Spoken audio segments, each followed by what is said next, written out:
De retour sur le plateau de Direct Investisseur et nous sommes en ligne avec Stéphane Soduteuil qui est le fondateur du site Technibourse. Bonjour Stéphane. Bonjour à tous et à tous. Alors ce matin vous allez nous parler du CAC 40. Est-ce qu'on a un espoir d'une poursuite à la hausse ce matin justement avec cet engouement populaire qui peut transparaître sur les marchés aussi?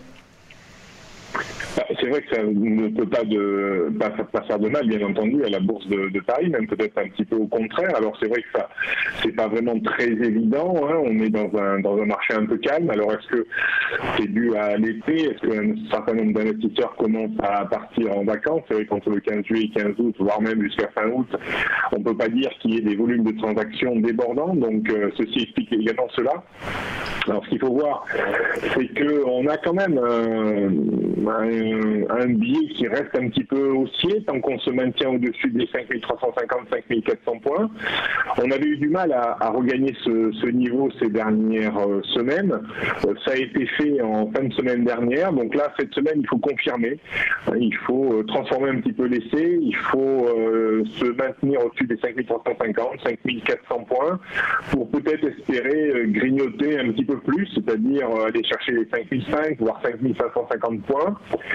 On reste dans un climat assez favorable puisqu'on le verra tout à l'heure, l'euro-dollar reste quand même un petit peu faible par rapport au niveau de ces derniers jours.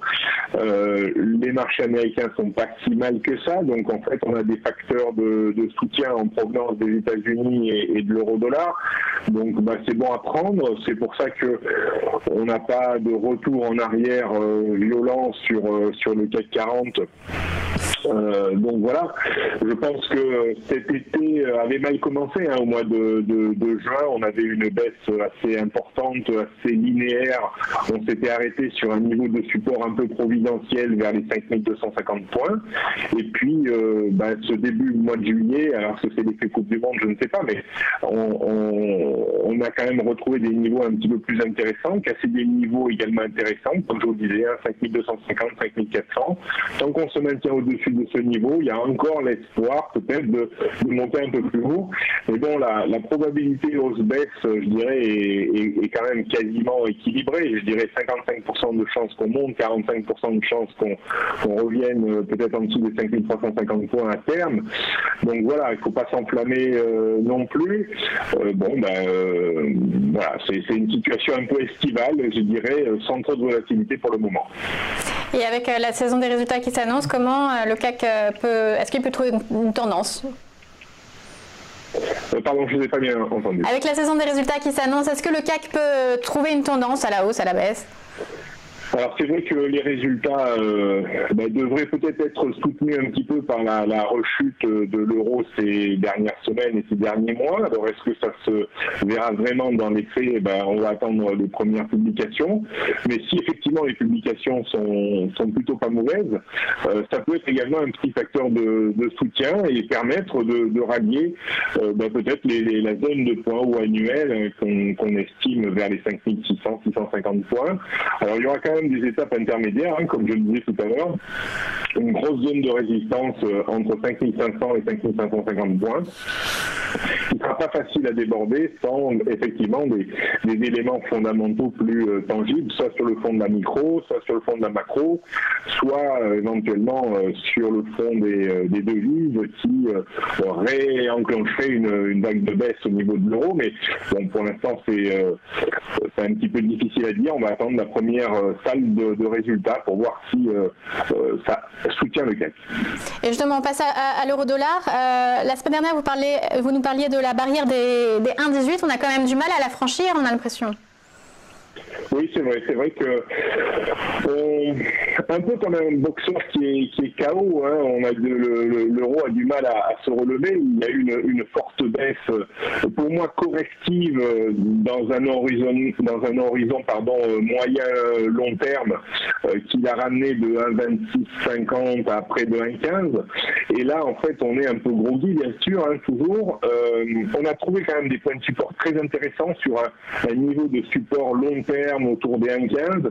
Et là, on cherche à se reprendre vendre, mais c'est difficile. Hein, le choc fait que tout le monde ne revient pas nativement à l'achat sur l'euro.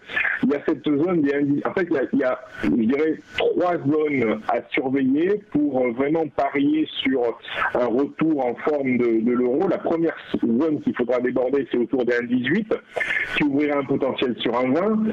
Puis, c'est ces 1,20, bien entendu, qui sont techniques et psychologiques à la fois. Au-dessus, on aurait 1,22.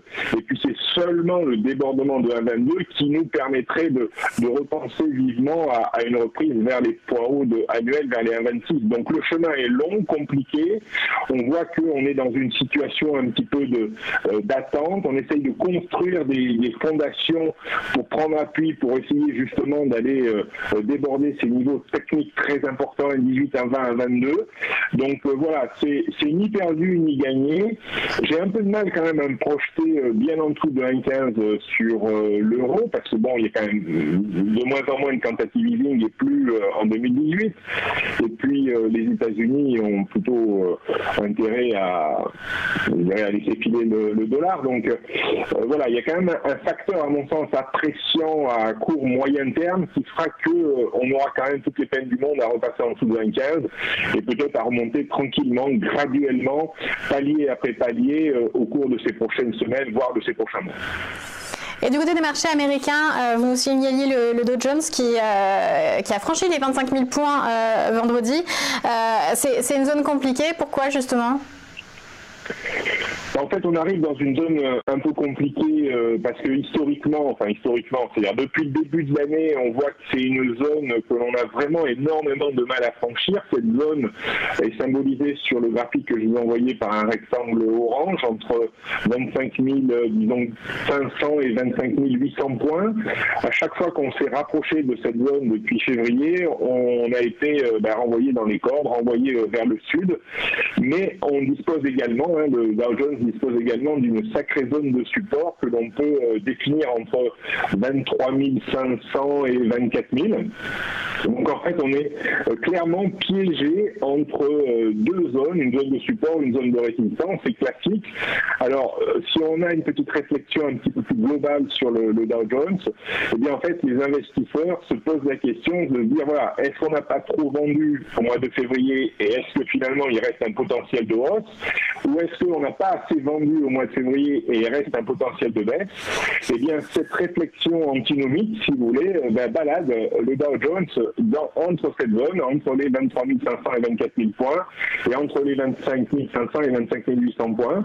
Donc, en fait, pour voir vraiment quel camp aura gagné, eh bien, il faut attendre patiemment que l'une ou l'autre de ces zones soit débordée. Alors, si on regarde un petit peu historiquement sur des graphiques vraiment de base très importantes, mensuelles, trimestrielles, eh bien, on voit que le Dow Jones reste quand même très surévalué sur ses bases de temps.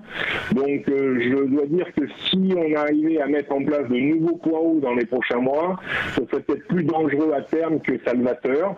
Donc voilà, est-ce qu'il ne faudrait pas entamer de nouveau une vague de baisse pour purger un petit peu cette hausse très forte, très importante qu'on a eue ces dernières années? C'est un peu le sentiment que j'ai, mais bon, pour le moment, il ne se traduit pas encore dans les faits. Et du côté du pétrole, pour finir, le pétrole qui est aussi toujours dans la zone des 70, est-ce que vous voyez encore un potentiel à la hausse ? Alors c'est vrai que sur votre antenne, depuis des mois, pour pas dire quelques années maintenant, j'ai été très haussier sur le pétrole. J'ai trouvé cette hausse très bien étayée, très belle, très structurée. On avait débordé, on avait mis en place un petit peu des zones, des fondations entre, disons, 40 et 55 dollars sur le prix du WTI, le brut léger américain. Et puis on a eu une vraie confirmation de cette mise en place de structures de retournement sur le débordement des 55-60 dollars.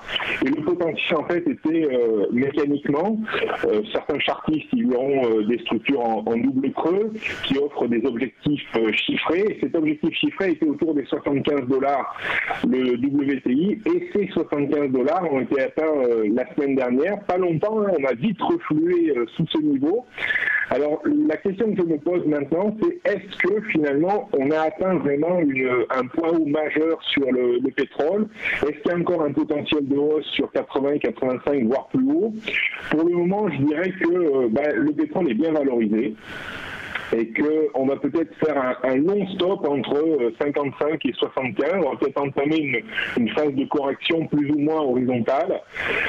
Par contre, là où on rentrerait de nouveau, à mon sens, dans une bulle spéculative peut-être dangereuse à terme, c'est si on débordait tout de suite les 75-80, auquel cas on pourrait avoir un effet d'entraînement très violent vers le niveau psychologique à 100. C'est pas trop le scénario central que je travaille, mais sait-on jamais. Donc j'imagine plutôt qu'on a atteint vraiment un point de valorisation intéressant sur le pétrole. Ça, je le définissais avec vous depuis des mois et des mois. Et là, il faut quand même faire attention à ceux qui peut-être possèdent du pétrole en portefeuille via des fonds, des SICAV. C'est peut-être pas une mauvaise idée d'alléger un peu les lignes pour se repositionner peut-être beaucoup plus bas, vers les 60 ou 55, parce que la tendance aussi elle reste toujours en place, bien entendu. Pour invalider complètement la hausse, il faudrait repasser en dessous des $55, donc on est loin de ce scénario. Mais pour moi, voilà, le pétrole est arrivé à un niveau de valorisation intéressant. Si on passe au-dessus, attention à la vraie bulle spéculative. J'espère que le message est passé. Merci beaucoup à Stéphane Sauduteil. Je rappelle que vous êtes le fondateur du site Technibourse.